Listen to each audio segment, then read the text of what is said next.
له فلا مضل له ومن يضلل فلا هادي له أشهد أن لا إله إلا الله وحده لا شريك له وأشهد أن محمدا عبده ورسوله لا نبي بعده اللهم صل وسلم وبارك على نبينا محمد بن عبد الله وعلى آله وصحبه ومن والاه لا حول ولا قوة إلا بالله ما بعد.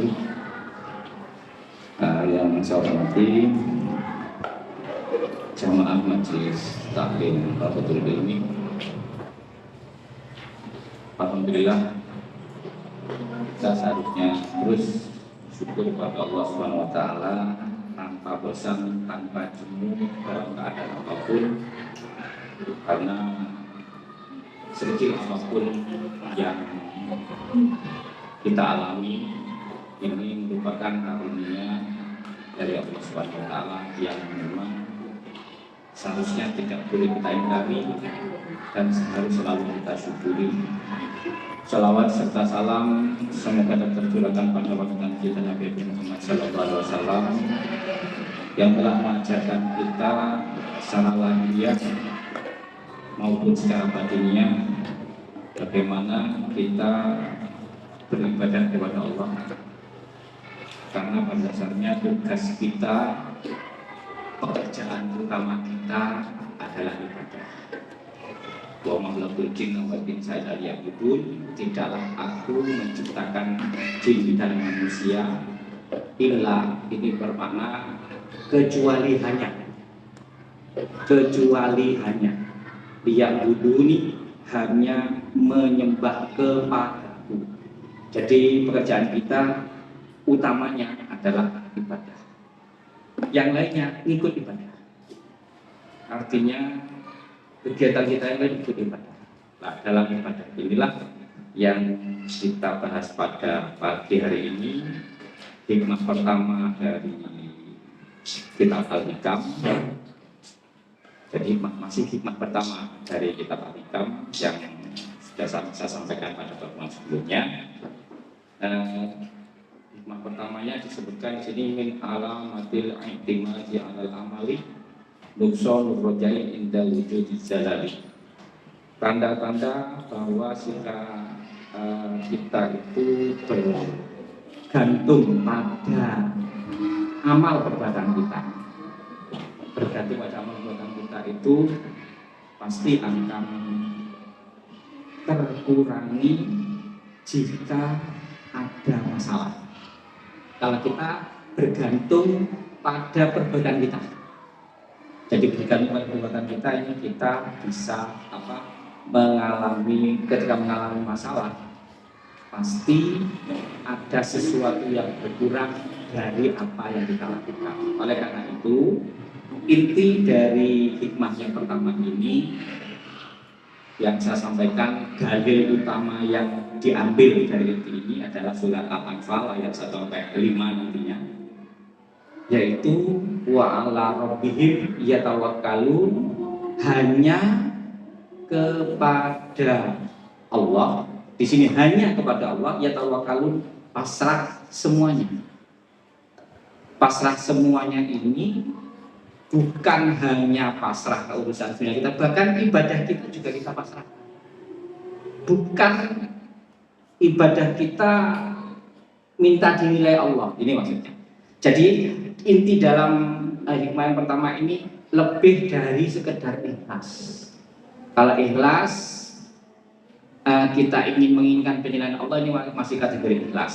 Yang gak ikhlas itu kita mengharapkan penilaian dari manusia yang gak ikhlas.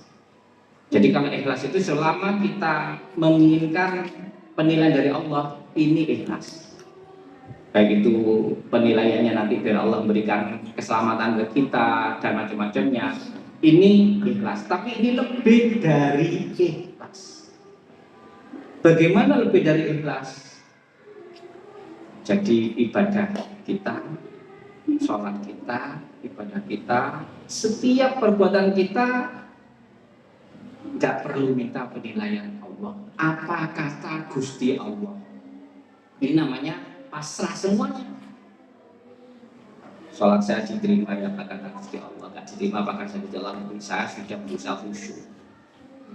Puasa saya diterima apa kata Gusti Allah, tidak diterima apa kata Gusti Allah. yang penting saya berusaha saat puasa menghindari mulut untuk bicara yang kotor, menghindari mata untuk memandang yang sia-sia dan seterusnya. Apa kata Allah? Ini pemasrahan yang sepenuhnya kepada Allah. Lah, pasrah ini yang harus kita pahami adalah sikap batin kita. Pasrah ini sikap batin kita. Kebanyakan pasrah oleh orang awam dimaknai sikap, kebanyakan sikap lahir, sehingga menimbulkan kemalasan. Kalau pasrah sikap lahir itu menimbulkan kemalasan. Wes pasrah ini sepakati apa jari Gusti Allah, akhirnya nggak bekerja, nggak saatnya sudah pasrah apa kata Gusti Allah, ya akhirnya nanti masuk surga apa kata Gusti Allah, masuk neraka juga apa kata Gusti Allah. Ini akhirnya pasrah yang lahir inilah namanya akidah Jabariyah. Itu yang nggak benar. Jadi pasrah semacam ini nggak benar. Pasrah di sini sikap batin kita. Gimana? Kita sholat, tetap melaksanakan sholat. Lahir kita tetap takbir, baca Fatihah, baca doa. Tapi hati kita nggak terikat dengan sholat kita. Keterikatannya hanya kepada Allah. Jadi nggak akan menilai diri kita. Maksudnya kita nggak perlu menilai diri kita. Nggak perlu. Oh, sholat saya khusyuk, sholat nggak ada pikiran sholat saya khusyuk, sholat saya sudah tumakninah, tidak ada. Kenapa? Karena sholat kita saat kita sholat itu yang ada di hati hanya pasrah kepada Allah. Kita tetap melaksanakan syariatnya, takbir ditutup dengan salam, waktunya sujud. Ini namanya kepasrahan. Bukan kalau sholat kita masih memperhatikan. Ini misalnya ini. Ya namanya syariat. Jadi syarat rukunya tetap kita laksanakan. Diingat syarat rukunya sudah syarat. Habis itu rukunya baca Fatihah. Fatihahnya benar-benar dibaca dengan apa? Sesuai dengan syariatnya. Bismillah, alhamdulillah, dan seterusnya disesuaikan makhrajnya syariat apa? Pokoknya rukunnya sholat benar-benar diperhatikan. Sunnahnya benar-benar diperhatikan. Tapi kita memperhatikan rukunnya, sunnahnya, ini namanya belum pasrah. Karena apa? Kita masih menilai sholat kita. Begitu pula saat kita puasa, bangun tidur, saya sekarang libur HP dulu. Saat puasa, libur HP dulu. Kalau udah buka HP kan di grup sedikit, kadang-kadang ada teman yang menginginkan agar puasanya baik. Mohon maaf selama saya bulan puasa live dari grup dulu ya. Seperti itu. Ada yang seperti itu. Selama bulan dulu. Itu sikap lahiriah kita benar, sudah benar. Kemudian waktunya sore kadang-kadang kita melakukan penilaian. Alhamdulillah sehari ini saya sudah menghindari ghibah, enggak ghibah. Alhamdulillah sehari ini saya sudah enggak nonton sesuatu yang gak enak. Alhamdulillah penilaian. Nah, ini yang belum ala rabbihim yatawakkal. Belum sepenuhnya memasrahkan apa yang kita lakukan kepada Allah. Jadi masih ada penilaian kita terhadap apa yang kita lakukan. Meskipun ini ikhlas. Ini ikhlas, ini tidak dosa, bahkan nilainya bagus sekali. Nggak ada jeleknya, bagus, sangat bagus. Tetapi ketika kita ingin meningkatkan kualitas yang lebih baik, lepaskan penilaian diri kita terhadap apa yang kita lakukan. Dah pasrah kepada Allah. Jadi saat kita puasa, pokoknya saya menjalankan, ya sudah menjalankan. Dan saya berusaha menjalankan sesuai dengan ketentuan yang terbaik. Urusannya nanti apa kata Allah. Saya nggak tahu puasa saya benar apa tidak, saya nggak tahu.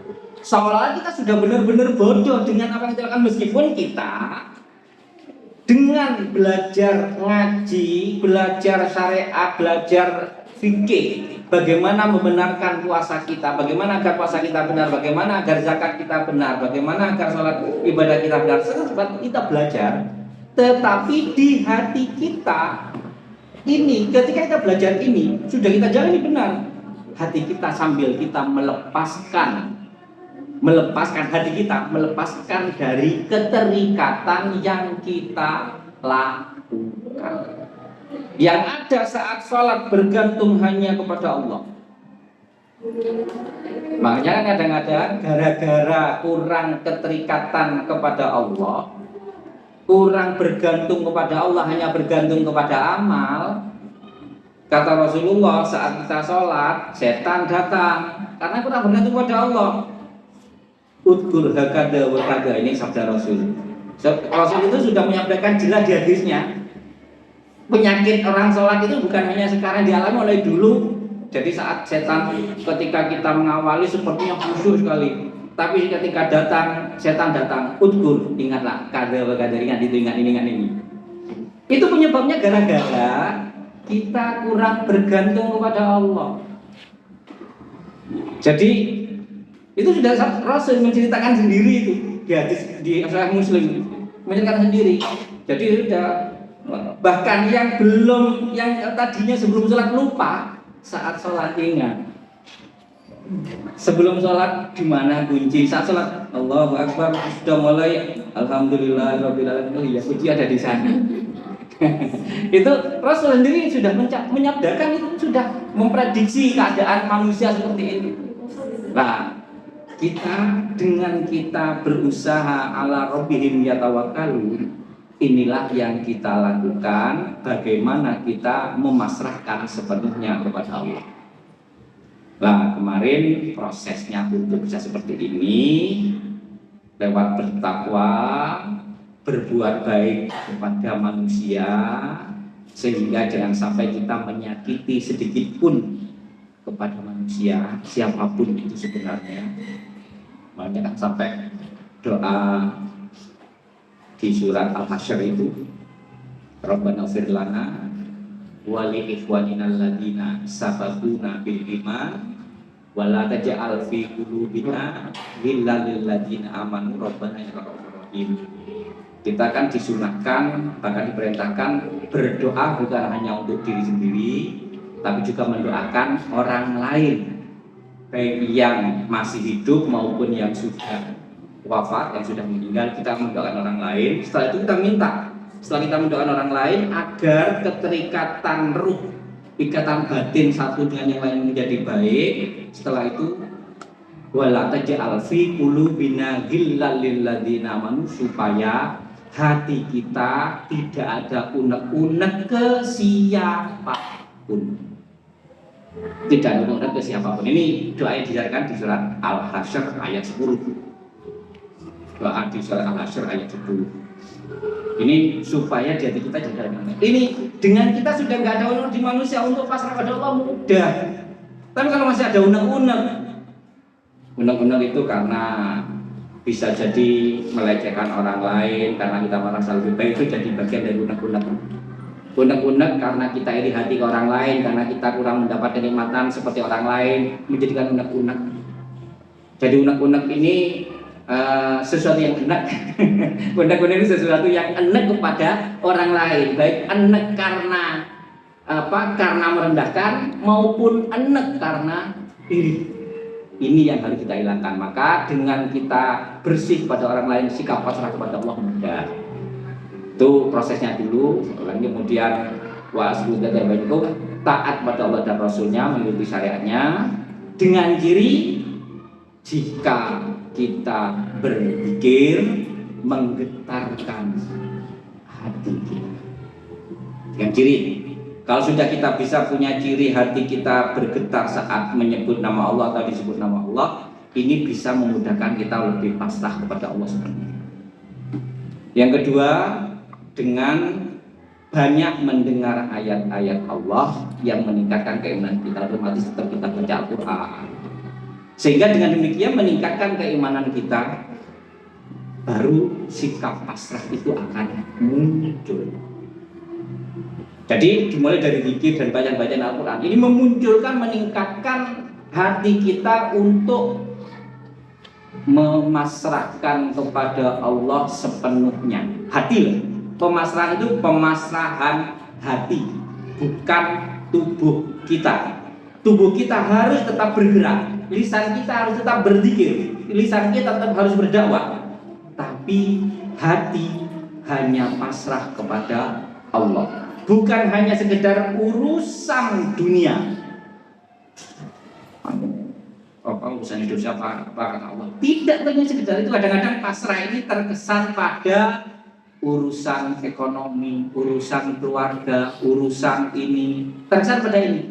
Setiap sekecil urusan apapun termasuk ibadah kita kembali pasrahkan kepada Allah. Ini namanya pasrah. Wa ala rabbihim yatawakkalun. Pasrah keseluruhan.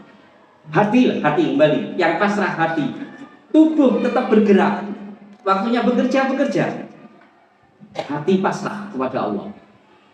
Saya waktunya berangkat kerja. Hati apa kata Allah? Nanti urusan kerjaan saya diberi apa tidak oleh Allah. Maksudnya diberi reward apa tidak oleh Allah? Apa kata Allah? Kemudian ketika begitu saya sholat, dalam sholat saya diberi reward oleh Allah apa tidak? Apa kata Allah? Saya masak enak enggak, apa kata Allah? Itu jadi setiap aspek kehidupan kita, tangan bergerak, kaki melangkah, mata melihat, telinga mendengar, mulut mengucapkan yang baik-baik, tetapi hati pasrah kepada Allah dari setiap yang kita lakukan. Ini wa'ala rabbihim yatawakkalun. Lah untuk bisa seperti ini, proses utama yang dilakukan disebutkan di awal dulu secara apa? Di awal disuruh ayat satunya, takwa kepada Allah kan globalnya, takwa kepada Allah dan berbaik kepada manusia. Kemudian ayat ketiganya ini bagaimana proses fikihnya, proses syariatnya nanti bisa mengalami ciri-ciri di saat berzikir bisa menggetarkan hati, kemudian di saat membaca Al-Quran bisa didengarkan ayat Allah maupun ayat yang lain, ayat Allah yang lain bukan hanya Al-Quran saja. Nah ini menimbulkan tambahan iman dan terakhir adalah dengan pasrah, yaitu alladzina yuqimunas sholata. Ayat ketiganya. Maka untuk seperti itu adalah orang-orang yang menegakkan sholat. Prosesnya bisa menumbuhkan pasrah tadi melalui proses menegakkan sholat. Menegakkan sholat ini terus setiap saat meningkatkan kualitas sholat kita. Bukan hanya sekedar formalitas sholat kita, bukan hanya sekedar menjalankan kewajiban sholat kita. Namanya menegakkan sudah, kita berangkatnya sambil ke tadi. Makanya di sini ditata ilmunya dari sini. Kita menerapkannya dalam sholat, diterapkan dalam berusaha dalam sholat menerapkan ilmu kepasrahan tadi dalam sholat, sekaligus bagaimana menegakkan sholat sesuai dengan syariat yang diajarkan oleh Rasul. Dan menimbulkan kepasrahan yang luar biasa semua urusan. Ini contoh real saat perang Badar, perang Uhud, perang Ahzab, ketika kita belajar sirah, belajar sejarah, itu ternyata Rasulullah SAW selama proses mulai berangkat perang sampai itu Rasul itu malam tidak pernah tidur. Yang dilakukan beliau hanya sholat. Dan sholatnya ternyata bukan mohon. Karena apa? Karena dengan sholat sudah, ketika kita mengikuti sholat yang diajarkan oleh Rasul itu sudah lengkap isinya. Doa-doanya sudah lengkap. Jadi nggak ada seolah-olah ini kan memang dari Allah. Isi doa dalam sholat, mulai iftitah, mulai fatihah, sampai sujud, sampai akhir tahiyat, itu semua dari Allah, bukan keinginan nafsu Rasul. Semua dari Allah. Karena apa? Wa ma yantiqu anil hawa in huwa illa wahyu yuha. Rasulullah setiap apa yang beliau lakukan nggak pernah dari nafsu, yang keluar semua dari Allah. Oleh karena itu dalam sholat Rasul itu sudah apa yang dibaca Rasul semua dari Allah, dan isinya di hati Rasul saat sholat itu yang ada hanya kepasrahan semuanya. Jadi siang melaksanakan syariat waktu itu perang, malam Rasulullah tidak tidur. Jadi selama perang Badar sampai perang Ahzab itu Rasulullah 25 hari. Ini perang Ahzab. Perang Ahzab itu 25 hari dipisahin. 25 hari itu Rasulullah tidak tidur, tidak makan. Itu Rasul 25 hari. Ternyata apa ya tadi? Malam sikap kepasrahan Rasul kepada Allah melalui sholat. Jadi sudah nggak berpikir besok menang, besok nggak ada berpikiran minta menang, nggak ada. Itu Rasul. Jadi sifat kepasrahan ini yang luar biasa Rasul. Jadi sholat sudah sholat. Jadi ya Allah berikanlah saya kemenangan, berikanlah umat Muslim yang kemenangan. Jadi ketika kita mengikuti doa-doa Rasul yang sebenarnya, yang ada hanya kembali sikap pasrah. Kalau Nabi lain masih minta kemenangan, minta supaya menghadapi, kalau Nabi Daud itu ketika menghadapi Jalut itu doanya jelas minta menang. Kemudian Nabi Nuh menghadapi orang kafir doanya minta menang. Bahkan Rabbil ladadar minal ardi minal kafirin dayyar, jangan kau meninggalkan orang-orang kafir di bumi ini. Bahkan permintaannya Nabi Nuh itu di surat Nuh. Tapi Rasulullah permintaannya yang ada hanya sholat. Jadi ceritanya di beberapa kisah itu saat Ali bin Abi Thalib ingin konsultasi, besok siapa ini yang strategi apa? Ini kalau aku perang Badar, besok strategi apa yang akan kita laksanakan? Jadi sahabat kumpul, Ali bin Abi Thalib, kemudian Umar bin Khattab, ada Hamzah saat itu masih belum wafat, ada Hamzah. Sudah ngatur strategi apa menghadapi, karena apa waktu itu ini ceritanya umat Islam hanya 313, orang kafir itu 1024, kafir Quraisy 1024 itu. Lah ketika itu ngatur strategi, dah kita tanya Rasul. Ketika buka tenda Rasul sedang sholat, nggak berani ganti. Dan jadi jelas semua sahabat ngatur strategi. Jadi nggak ada ya bagaimana, tetap ada syariatnya, tetap dilaksanakan, tapi sahabat melaksanakan. Habis itu setelah pagi Rasulullah selesai sholat, intinya Rasulullah menyampaikan waktunya syariat dijalankan, syariat perang saat itu, syariat perang dijalankan. Allah memberi jalan. Dengan kepasrahan Rasul tidak berpikir menang, tidak berpikir ini yang ada. Kalau masih berpikir menang, nafsu yang muncul. Demi Islam kita harus menang, nafsu yang muncul. Itu pasti itu nafsu yang muncul. Ketika ada sedikit kemenangan, akhirnya pikirannya ada harta rampasan perang. Nah, itu munculnya pasti seperti itu. Terjadi di perang Uhud. Tapi Rasulullah tidak berpikir yang ada apa kata Gusti Allah. Akhirnya pagi sudah yang menghadapi perwakilan Muslim, Hamzah, Ali, sama satunya itu berangkat menghadapi sana biar ada perwakilan kita. Itu langsung Allah yang memberi petunjuk. Karena jelas wa may yatawakkal 'alallah fa huwa hasbuh. Barang siapa yang bertawakal kepada Allah, Allah pasti mencukupinya. Teorinya gini, kita banyak, kita teori gitu. Tapi sikap hati kita yang kurang. Gak ada sebenarnya ketawakalan malah akhirnya yang ada hanya kepasrahan tubuh. Ini yang salah. Kepasrahan tubuh yang salah. Yang ada kepasrahan hati dengan kita terus melaksanakan syariat yang telah ditentukan.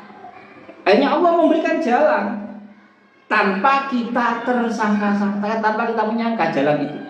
Wa may tawakkalallahu fa huwa hasbuh. Kita nggak bisa menyangka jalan itu dari mana, kita nggak bisa menyangka. Ya kita kadang-kadang kita ada masalah. Sepertinya jalan keluar yang tepat di sana. Ini jalan keluar yang tepat sepertinya ini. Kita berdoa kepada Allah, ya Allah berilah saya jalan ini. Padahal kita nggak tahu jalannya sebenarnya. Oleh karena itu kepasrahan yang ada ya tadi, pasrah dalam semua hal, kita tetap melaksanakan syariat. Ketika ada masalah pagi, malam atau malam kita sholat terus waktunya bekerja, berangkat bekerja. Dan laksanakan sesuai dengan kebiasaannya. Hati pasrah kepada Allah urusan pekerjaan saya. Hati pasrah kepada Allah urusan keluarga saya. Hati pasrah kepada Allah urusan macam-macam. Kadang-kadang kita munculnya pasrah kalau sudah ada masalah. Kita ada masalah, kemudian doa, habis itu pasrah. Tidak, pasrah sejak awal. Makanya di sini dalam melatih atau membentuk hati yang pasrah, pertama dari sholat kita, menegakkan sholat. Jadi sama di perang Ahzab. Jadi sirah Nabawiyah, cerita tentang perang Ahzab. Rasulullah itu umat Islam kan asalnya 1000. Orang kafir Quraisy ada 3000. Kemudian secara logika berat. Kemudian akhirnya Salman Al-Farisi punya gagasan, Rasulullah selama proses perang yang dilakukan beliau di tenda hanya sholat, tidak pernah terlepas dari sholat. Jadi sholat, kemudian setelah Allah memberi petunjuk ikut di jalannya musyawarah, Umar bin Khattab ini mengusulkan ini, kemudian coba Salman Al-Farisi usulnya apa, langsung Allah memberitahu biar usulnya Salman Al-Farisi. Akhirnya Salman Al-Farisi mengusulkan dibuatlah parit keliling, akhirnya disebut perang Handak, perang parit keliling. Umat Islam di tengah-tengah. Memang orang kafir 3000 tidak bisa melangkah lewat parit itu. Udah terbaik pun tidak bisa loncat lewat parit itu karena paritnya dalam. Dan ide ini benar Salman Al-Farisi, tapi Allah Rasulullah dengan kepasrahannya ada hikmah lagi nanti dari parit. Kemudian di salah satu fragmen yang ada sempat ada batu yang sangat besar dan kuat. Orang yang terkuat mulai Umar bin Khattab, Ali bin Thalib memecah batu ini, nggak ada yang bisa memecahkan, hanya Rasulullah yang memecahkan gitu. Itu pun karena memang Allah menunjukkan melalui batu itu. Nanti ada di hadisnya ini, nanti kilatan palu dari Rasul menunjukkan nanti Islam akan menang di Syria, Islam akan menang. Ini dicerita kisah Nabawiyah. Kembali ke sini ke pasrahannya. Kembali dari kisah ini kita ambil pasrahnya Rasul. Setelah dari batu ini hancur, kemudian otomatis sudah aman, keadaannya aman. Namun ada masalah baru. Karena umat Islam di tengah-tengah, asupan makanan dari bener aman, nggak bisa asupan dari ini. Memang Allah yang menentukan dengan sikap pasrah Rasul. Itu sikap pasrah Rasul. Sehingga Rasulullah di situ berpuasa, memang nggak makan, nggak minum selama 25 hari. Dan bisa ditiru, makanya umatnya tetap ditiru. Rasulullah mengalah dalam rangka mengalah. Malamnya sholat. Tujuannya apa? Dari sikap umat karena Rasul nggak tahu, yang tahu hanya Allah dari itu. Ternyata dari 1.000 tentara yang dibawa Rasul, akhirnya memang oleh Allah diberikan ujian siapa yang beriman sebenarnya. Ternyata yang 300 adalah kelompoknya Abdullah bin Ubay bin Salul, yaitu ketuanya orang-orang munafik. Artinya Rasulullah tidak berpikir ini tak berpikir ini, hanya pasrah pada Allah dalam urusan ini, dan pasrahnya dalam nolak beliau sudah nggak berpikir ini, jadi doa Rasul itu doa pokoknya sudah apa kata Allah. Doa itu merupakan kita hanya melaksanakan kewajiban perintah Allah. Kalau nggak doa salah. Kita kalau nggak doa salah. Tetapi kalau doa terlalu meniti Gusti Allah juga salah. Terlalu kita salah tahu. Ya Allah, kadang-kadang kita yang punya masalah anak yang jodohnya kan, ya Allah, cepatkanlah jodoh anak saya cepat datang. Atau cepatkanlah saya datangkan jodohnya saya lah. Kadang-kadang begitu. Nah kita nggak tahu yang sebenarnya kan Allah. Nah ini kembali ke sini. Jadi saat itu Rasul doanya global sudah yang diajarkan oleh Allah itu seperti itu. Kemudian dengan seminggu asupan makanan berkurang, akhirnya 300 orang ini keluar dari tentara. Nah diketahui toh siapa yang munafik, siapa yang benar-benar Islam.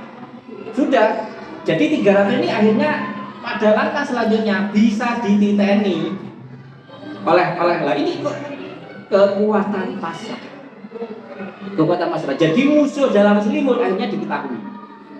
Nah, kemudian dari situlah sampai pada hari ke-25 itulah Allah menurunkan pertolongan dengan datangnya badai yang badai itu menimpa tenda-tendanya orang kafir Quraisy sampai berantakan, sampai Abu Sufyan tidak kuat menahan dingin dan akhirnya lari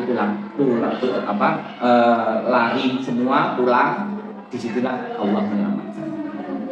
Artinya yang proses yang dilakukan oleh Rasul selama perang Ahzab, perang Badar, perang Uhud, malam harinya adalah sholat. Ini adalah sholatnya ya sudah, sholat sesuai dengan yang kita lakukan. Memang dibolehkan kita dalam sholat dibolehkan saat sujud kita berdoa apapun boleh.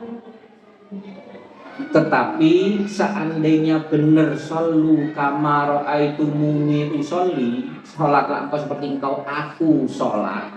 Rasul sudah gitu aja lah, nggak usah misalnya maksud saya nggak usah ditambahin doamu lah. Doa itu sebenarnya sudah cukup. Ini tapi saya kadang-kadang masih minta waktu sujud, masih minta doa saya karena hati saya terus terang bagaimana kita sama-sama belajar ini. Karena nanti sama mengharap agar makom saja kita ditingkatkan oleh Allah, harapannya itu aja. Ya kita tetap waktu sujud kita ada permasalahan kita minta kepada Allah, atau setelah sholat kita minta kepada Allah. Tapi sikap yang terbaik adalah kita ikuti syariat sholat, sudah lengkap. Mulai iya karena budua iya karena nasta'in, Rabbi firli warhamni, doa antara dua sujud itu sudah lengkap.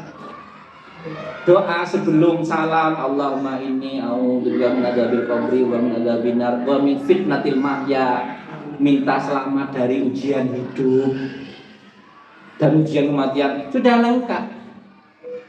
Lah kadang-kadang yang kita ini kurang, maksudnya doanya masih kurang, masih habis itu waktu sujud masih tambah lagi diam, sambil ya Allah boleh, ini nggak ada yang melarang, bahkan bagus sekali, tapi disinilah kita perlu ngaji yang ini untuk meningkatkan kualitas kita agar dalam sikap ibadah kita bukan hanya sekedar ibadah lahiriah, tapi bagaimana sikap batiniah kita dalam ibadah tetap pada jalur yang dicontohkan Rasul. Karena nggak ada doa, tetap sholat yang terbaik adalah sholat Rasul. Sholat yang terbaik sholat Rasul sudah. Apa yang baca Rasul itu ikuti sudah. Ini kembalinya itu dengan menambahkan sikap batin kita seperti sikap batin Rasul. Yang ada hanya kepasrahan. Sudahlah, saya sholat diterima apa tidak urusan Allah. Saya sudah khusyuk, berusaha khusyuk maksudnya.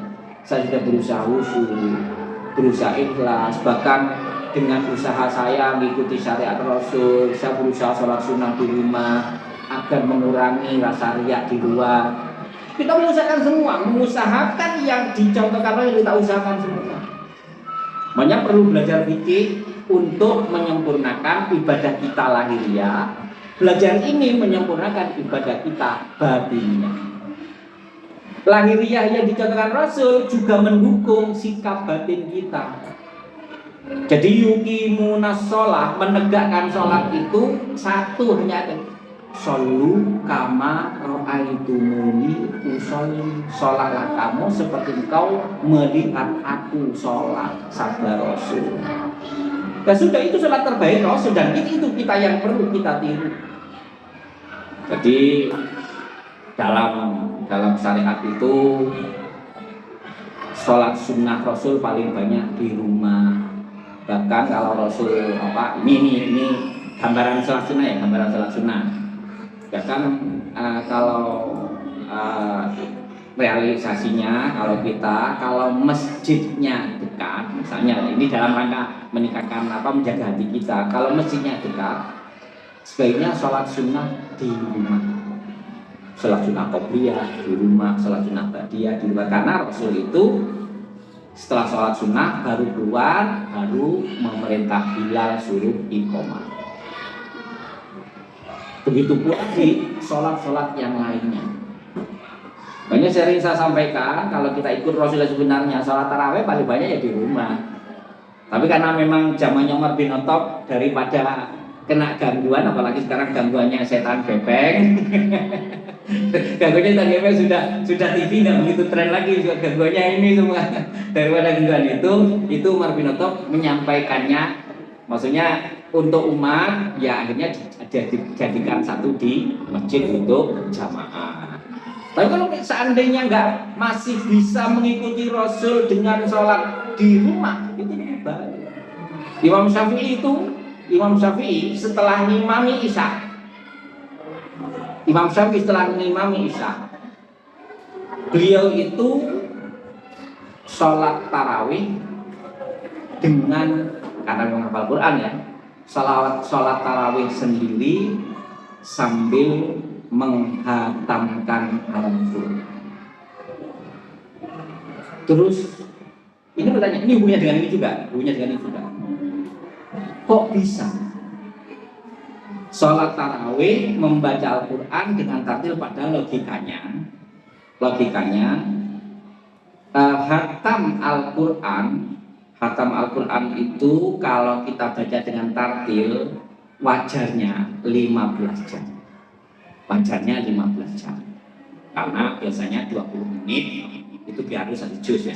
20-30 menit baru satu juz. Jadi 30 menit lah satu juz. Ini tartil. Kalau baca terus berarti 30 juz, berarti 15 jam. Logikanya. Tapi Imam Syafi'i ini cerita dan punya dengan ini. Imam Syafi'i itu muridnya yang mendengarkan. Ini kesaksian muridnya. Jadi kesaksian muridnya mendengarkan saat beliau sholat di rumah, sholat tarawih, memang baca betul. Dan sampai sekitar tengah malam beliau menyelesaikan. Jadi terus bukan muridnya husnudzon, tapi ya jelas muridnya yang ganti, ada sudah nyampe surat ini. Jadi nggak diloncat-loncat ternyata. Habis itu ternyata sekitar jam 1 selesai. jam 1 selesai. Jam 8, anggap ya jam 8, jam 1 selesai. Berarti 5 jam. Kok bisa? Inilah rahasia Allah. Ketika hati sudah penuh pasrah, maka alam lahir mengikuti alam ruh. Kalau hati sudah penuh dengan pasrah, alam lahir mengikuti alam ruh. Hukum dunia mengikuti hukum Allah yang meliputi kehendak Allah semua. Sehingga ini yang disebut karomah. Kalau untuk Nabi namanya mukjizat. Jadi bacanya biasa, ikut Rasul, baca dengan warattilil Qur'ana tartila. Tapi saat membaca sudah nggak berpikir kapan selesainya. Yang ada sikap pasrah kepada Allah. Saat membaca yang ada hanya sikap pasrah kepada Allah. Pokoknya membaca dan meningkatkan keimanan saya kepada Allah dengan membaca ini. Waktu mengikuti. Sehingga tidak terasa seharusnya 15 jam, waktu 5 jam seharusnya 15 jam dimanfaatkan waktu oleh Allah. Sehingga di mana Guru Syafi'i kesaksian murid-muridnya ini masih bisa sholat tahajud, tidur sebentar 1 jaman, habis itu masih bisa sholat tahajud dan lain-lain. Ini yang dicontohkan oleh salah satu contoh. Kenapa? Berarti sikap lahir kita tetap kita menjalankan syariat seperti contoh pada Rasul, tapi hati kita pasrah total.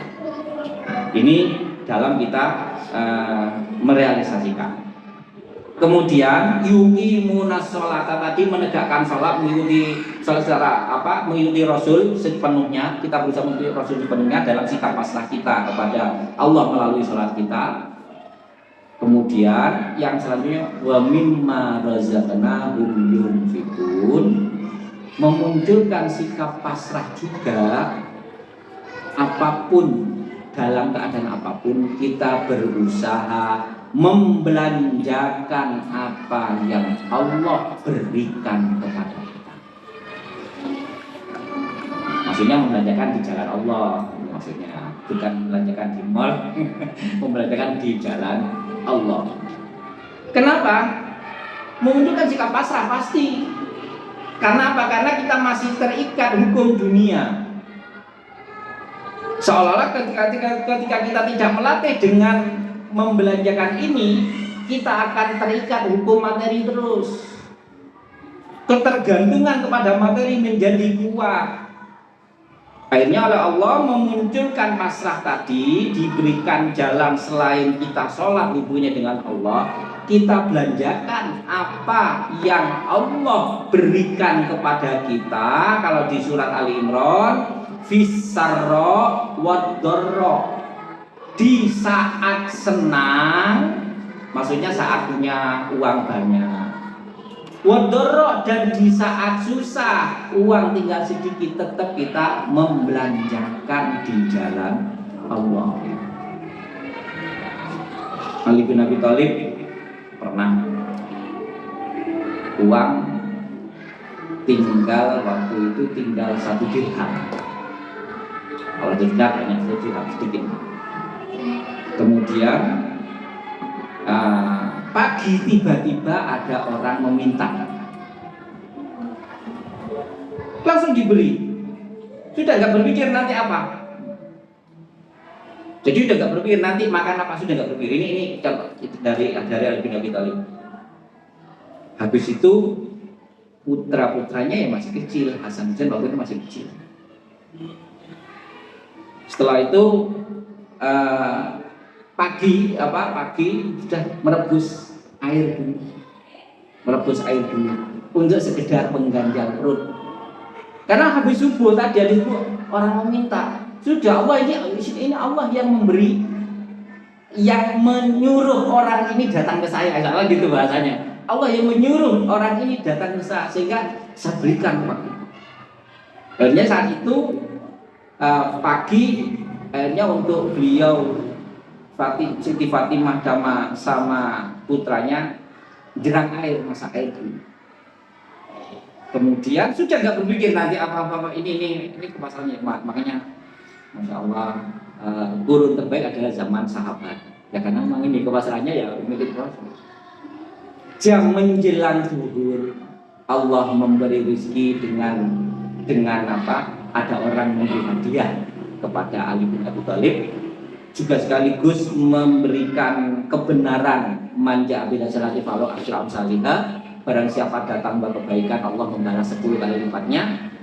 Datang memberi hadiah 10 dirham sebagai bentuk kepasaran. Nah, inilah yang dimaksudkan bahwa untuk melatih kita pasrah total dalam segala, sudah kita nggak usah berpikir tadi urusan amal kita, sudah kita nggak bergantung pada amal kita, sudah nggak berpikir.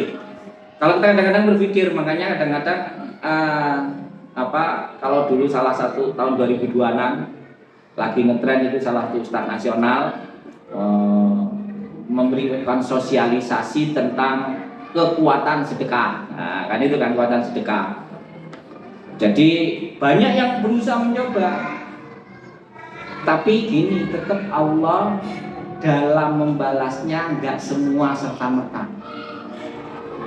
Jadi ini realita. Banyak orang ikut sedekah. Ada yang memang dibalas langsung, akhirnya kembali, semakin usahanya semakin sukses, ada. Ada yang saya sudah sedekah bolak-balik, sudah ya kok tetap ya nggak ada peningkatan karir saya. Ada yang seperti itu, itu kenyataannya. Sehingga sempat punya masalah, kalau Ustaz nasional itu sempat punya masalah, akhir-akhir ini kan sempat punya masalah. Lah, hal ini kembali di sini.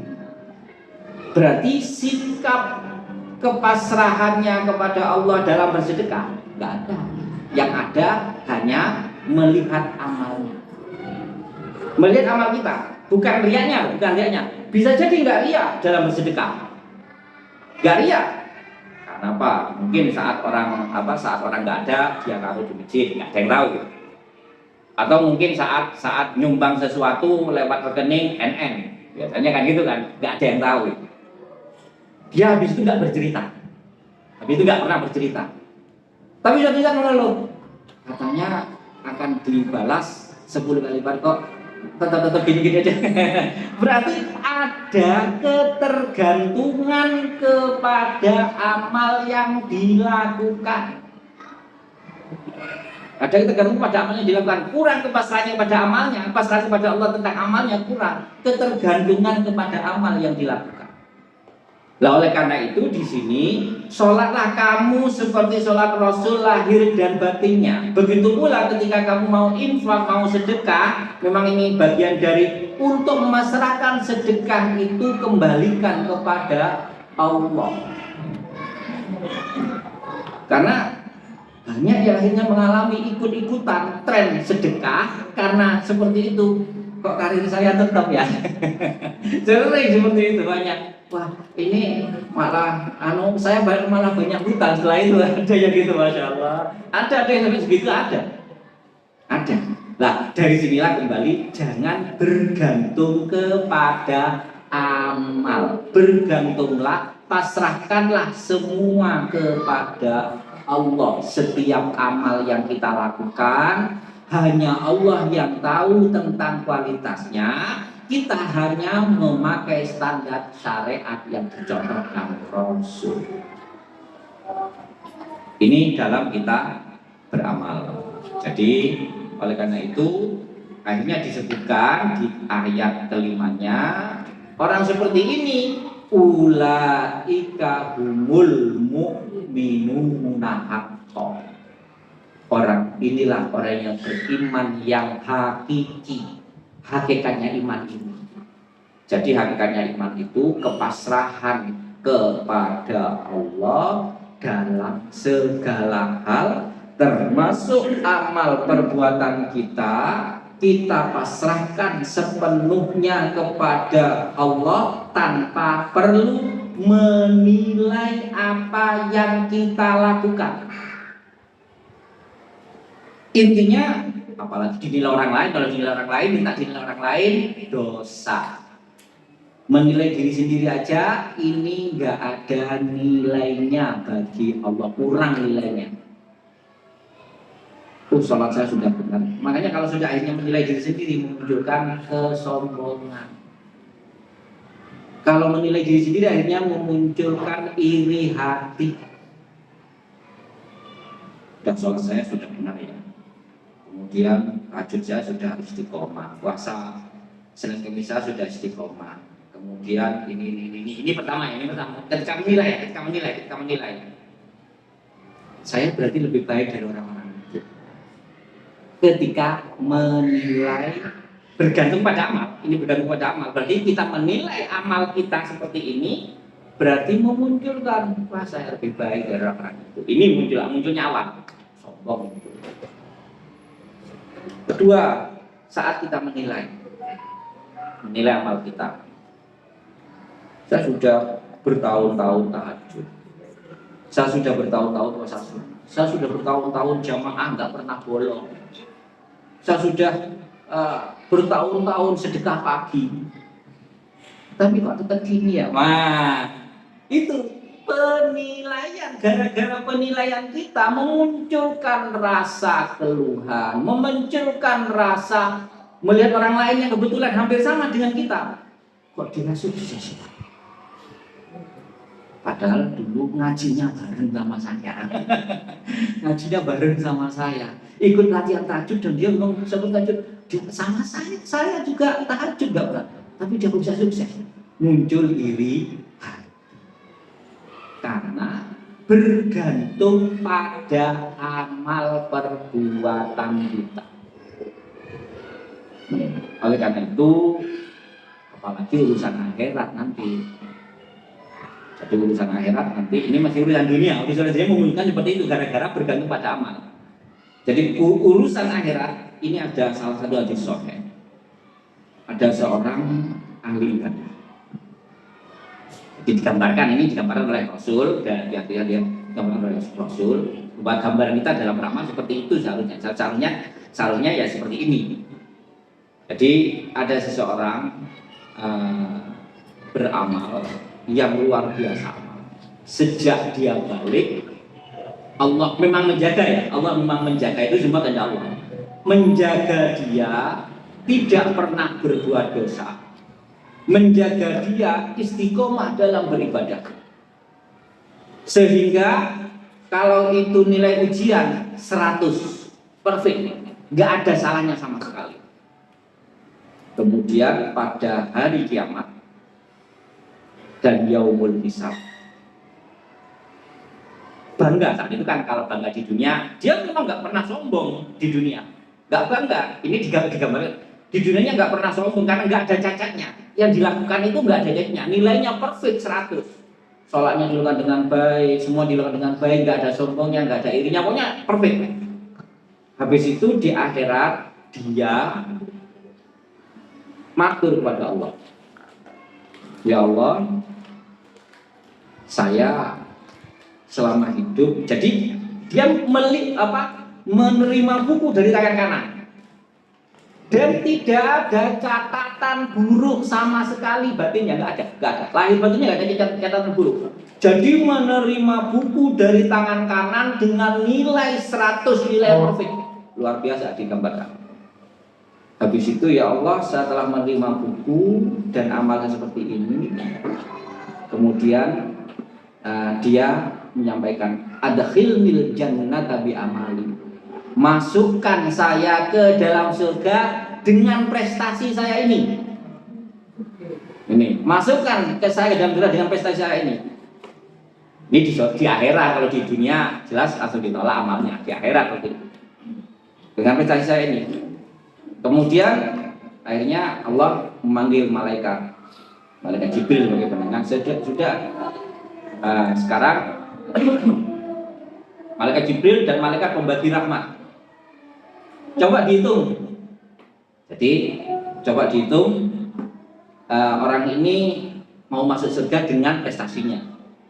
Sekarang coba dihitung, selama di dunia aku memberi rahmat dia dengan ibadah yang dilakukan, dihitung lebih banyak mana? Dihitung ini ternyata nggak ada apa-apanya. Itu ternyata nggak ada apa-apanya. Akhirnya orang ini, ya Allah, ada khilnil jannata bi rahmatika. Ya Allah, masukkanlah saya ke surgamu dengan rahmatmu, dengan kasih sayang. Artinya ternyata ujung-ujungnya kenapa semua ibadah kita ini kita pasrahkan kepada Allah. Semua yang kita lakukan nggak boleh kita nilai dari diri kita sendiri, mau apalagi orang lain lah.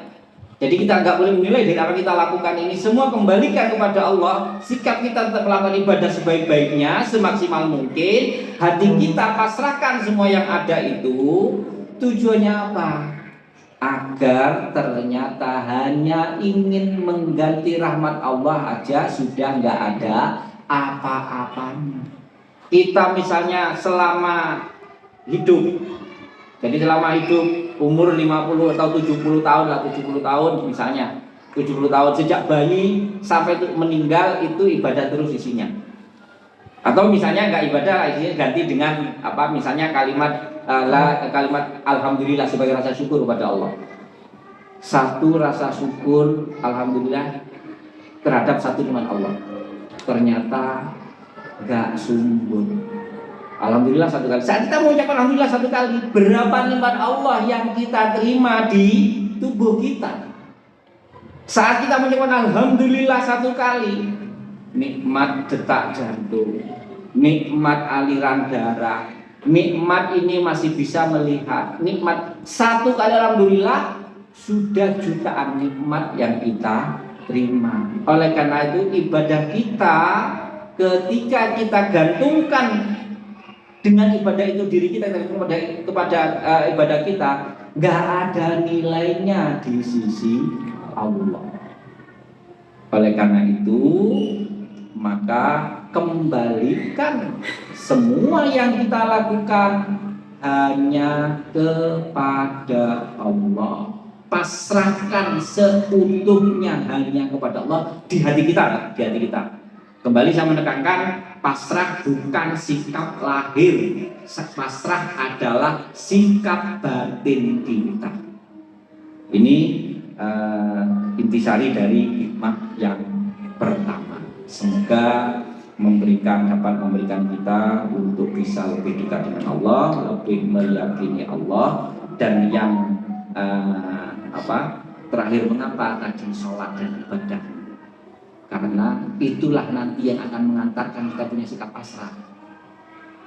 Di akhir surat Al-Hijr disebutkan wa'bud rabbaka hatta ya'tiyakal yakin, terus meneruslah kamu beribadah kepada Allah. Ya kamu terus sholat, kamu terus bersedekah, kamu terus melakukan zikir, kamu terus melakukan apapun, hatta ya'tiyakal yakin, sampai datang kepada keyakinan, termasuk tadi kepasrahan. Jadi pasrah tidak bisa dengan logika, tidak. Urusan pasrah hidup aja dengan logika kadang-kadang berat kok. Dan pasrah urusanmu pada Allah, pasrahkan saja. Logikanya yang ngatur semua urusan Allah, tapi hatinya kok bingung. Gak ada masalah. Hanya logika tak yang iya nanti yang ngatur urusannya semua Allah, tapi hatinya masih bingung.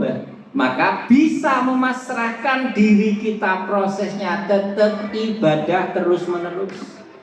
Baru muncul naiknya sikap yakin, dengan yakin akhirnya muncul pasrah sepenuhnya kepada Allah. Selain ngaji ini ngaji hanya membuka jalan toh. Ngaji hanya membuka jalan. Selanjutnya adalah masing-masing dari kita. Saya mengaji ini juga dari guru saya mendengarkan, kemudian berusaha meningkatkan, berusaha membacakan, menyampaikan, tapi saya juga sambil belajar. Makanya kan ada guru disalib muridnya.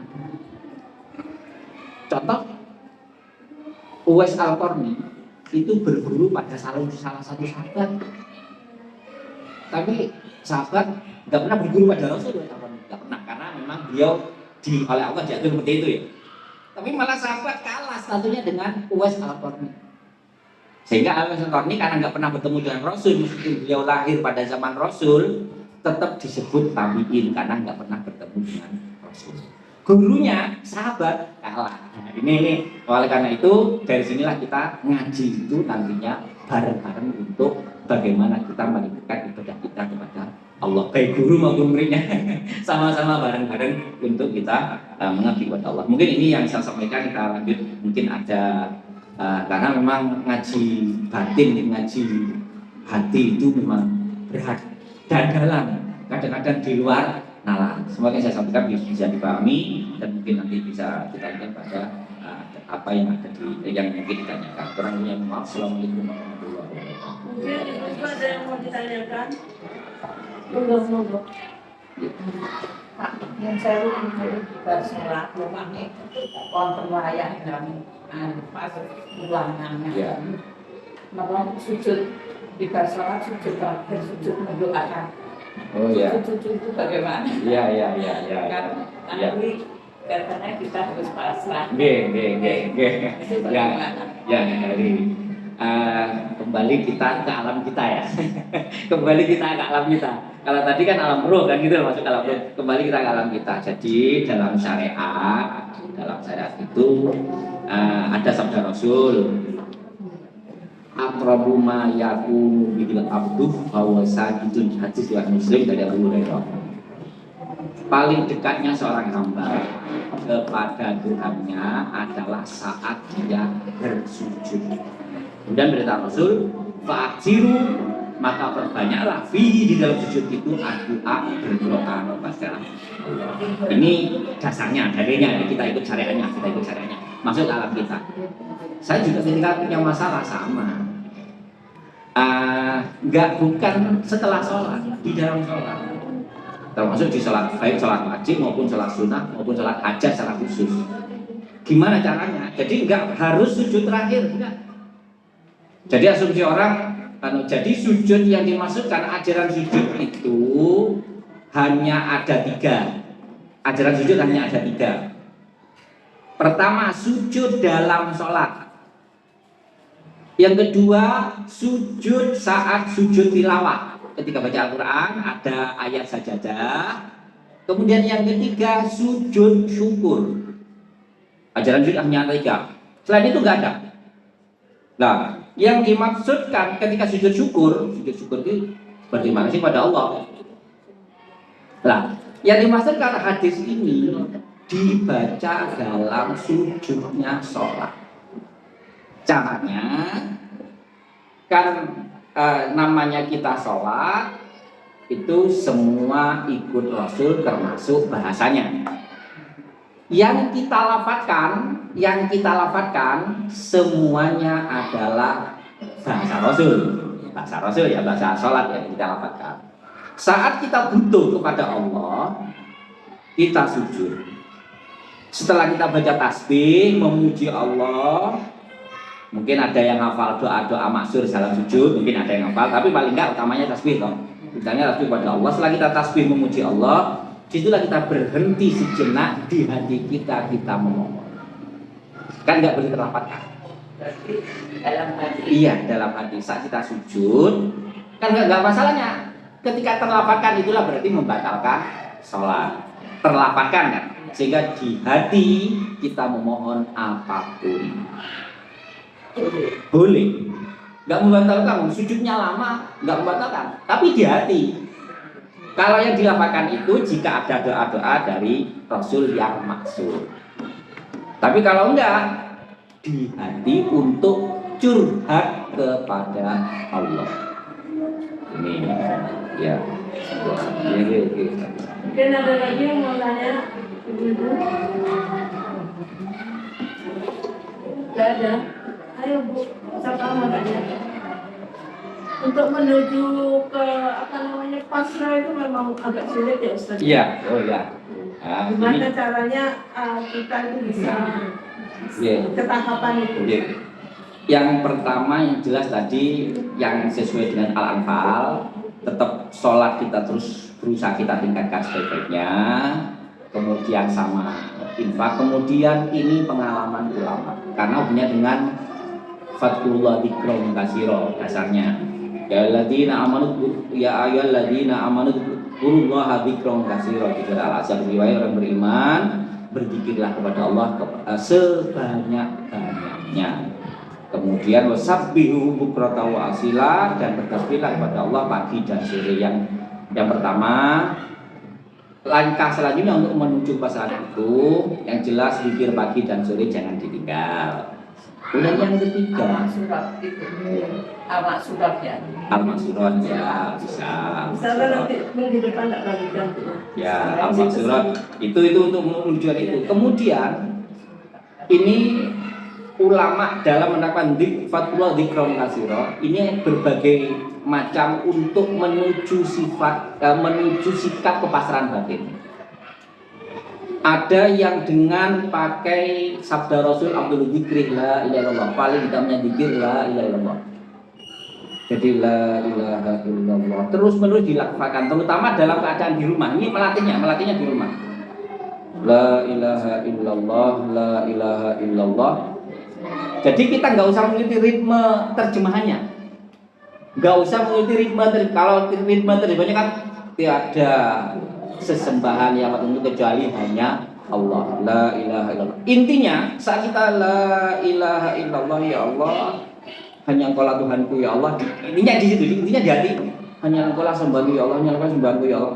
Ketika kita sudah di hati hanya menyembah Allah, hanya menyembah Allah, menyembah ya Allah, muncul akhirnya kepasrahan.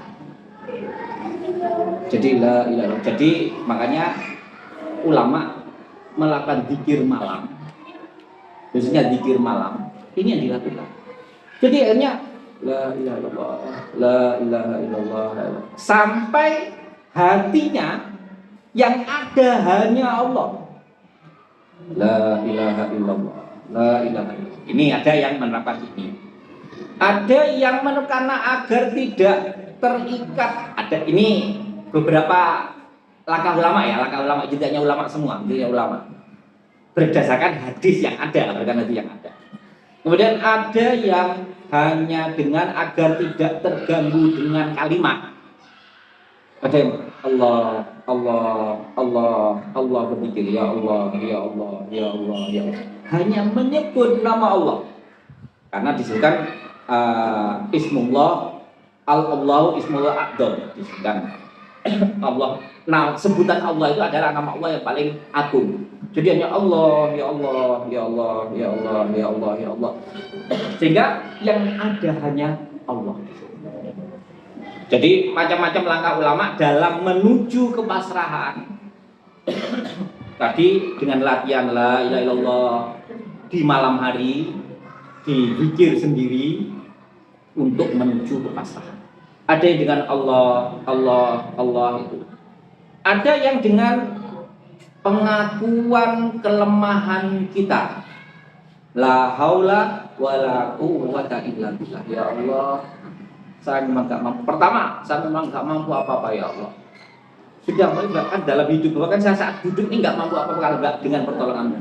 La haula wala quwwata illa billah. La haula wala quwwata illa billah. La haula wala. Terus sampai hati kita saat itu ada kepasrahan total. Sudah lepas semuanya, Makanya tadi, tapi ini enggak buat, ini bagian dari menuju melatih hati. Tapi tetap enggak boleh meninggal. Karena ada orang karena enggak ngajinya hanya separuh-paruh, ngapunten ya, ngajinya separuh-separuh. Kemudian dia agar biar benar-benar pasrah pada Allah. Yang ngaji hanya di ini, saya kemana-mana, la ilaha illallah, enggak pernah sholat, ini yang salah. Jadi kalimah la ilaha illallah menuju hati yang pasrah tadi adalah latihan menuju itu dilakukan secara khusus, tapi kewajiban utamanya tadi surah Al-Anfal, harus sholat tetap ditegakkan, bersedekah tetap atau menginfakkan sesuatu tetap harus dikeluarkan karena Allah sudah memberi kenikmatan rezeki kepada kita. Kemudian syariat-syariat lain tetap dilaksanakan, tetapi makanya kan yang ngarang kitab Hidayatul Azkiya biasanya dilakukan topik ya, kalau ati lima warnane kan itu kadang-kadang itu ada di kitab Hidayatul Azkiya. Imam siapa itu? Imam Syahroni.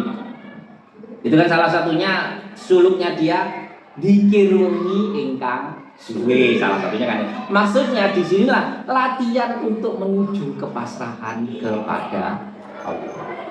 Jadi la ilaha illallah. Sakit dipilih. Biasanya masing-masing orang punya karakter, punya keyakinan sendiri-sendiri untuk menuju ini. Banyak ada yang pakai la haula wala quwwata illa billah, ada yang pakai Allah, Allah, Allah, ada yang pakai la ilaha illallah, la ilaha. Sudah selama itu kita membaca melatih itu sudah. Jadi seolah-olah sudah yang kalimat-kalimat lain dipakai maksurat aja, kan gitu kan? Kalimat-kalimat lain dipakai maksurat saja, kalimat lain dipakai zikir setelah sholat saja. Yang ini khusus untuk menuju kita ke pasangan. Ada yang pakai tarjih. Tarjih itu inna lillahi wa inna ilaihi raji'un. Inna lillahi wa inna ilaihi raji'un. Ya Allah, karena semuanya milikmu ya Allah. Inna lillahi. Sudah. Pemasaran kita hanya inna lillahi wa inna ilaihi. Ini Rasulullah pernah menyampaikan. Jadi bukan hanya di ayat Quran saja. Rasulullah pernah menyampaikan salah untuk menjaga ini kembali. Bukan hanya sekedar kalau ada musibah saja. Inna lillahi wa inna ilaihi bisa dijadikan zikir untuk menuju kepasrahan. Apalagi kadang-kadang asumsi di masyarakat kalau ada orang mati saja, kalau kadang-kadang orang sakit ada saudara sakit inna lillahi wa inna ilaihi raji'un, orang sudah untungannya mati. Jadi itu biar bisa buat untuk pikir untuk menuju pasrah kepada Allah. Kalau istighfar juga Ustaz. Sama Sama. artinya di mana kita menuju keyakinan ya Allah, saya banyak dosa ya Allah, bagaimana saya astagfirullahaladzim, akui dosa kita, akui kelemahan kita, akhirnya ada kepasrahan di situ. Yeah. Berarti dari pembicaraan ini tadi antara pasrah dan berserah, apakah yang pasrah itu yang kita lakukan secara lahir itu, yang berserah hati yang berurusan dengan Allah, apakah seperti itu ya Ustaz? Jadi Pasrah dan berserah. Jadi hati. Iya. Jadi berarti hati berserah. Jadi kita lakukan, tetap kita harus ngaji, harus, gitu kan? Sebagai bentuk syariatnya. Kembali urusannya dari hasil ngaji ini masing-masing Allah memberi pencerahan sendiri pada masing-masing, nggak akan sama. Ada yang bisa menerapkan, ada yang masih kok berat, ada yang masa kira, ada semacam itu. Kembali hasilnya itulah kita berserah.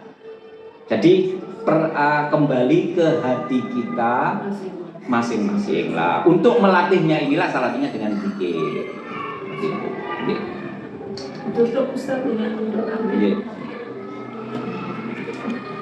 Semoga Allah memberi kepada kita, dan inilah doa, dan doa ini juga bagian dari pasrah kita kepada Allah. Jadi kita doa mengharap diberi hidayah kembali biar Allah yang berikan hidayah. Enggak tahu bentuknya apa, Allah yang tahu. Alhamdulillah wasyukran rajim. Bismillahirrahmanirrahim. Alhamdulillahirabbil alamin. Allahumma shalli wa sallim wa barik ala nabiyyina Muhammad wa alihi wa sahbihi ajma'in. Allahumma hdina bihudak. Allahumma hdina bihudak. Allahumma hdina bihudak. Wa la tuwallina waliyan siwak waj'alna mimman yusha'u fi ridak waj'alna mimman khafaka wa taqaq waj'alna mimman khalaqa wa tawasaq. Allahumma hdina siratal mustaqim siratal ladzina an'amta 'alaihim minan nabiyyin was-siddiqin wasyuhada'i was-shalihin. Allahumma inna ala dzikrika wa syukrika wa husni ibadatik. Allahumma a'inna ala dzikrika wa syukrika wa husni ibadatik. Allahumma arinal haqqa haqqan warzuqna ittiba'ah wa arinal batil batila warzuqna ijtinabah. Rabbana atina fid dunya hasanah wa fil akhirati hasanah wa qina adzabannar wa qina adzabannar wa qina adzabannar. Sallallahu ala Muhammadin wa alihi wasallam. Walhamdulillahirabbil alamin. Hadanallahu wa ajma'in. Subhanakallahumma wa bihamdika asyhadu an la ilaha illa anta astaghfiruka wa atubu ilaik. Assalamualaikum warahmatullahi wabarakatuh.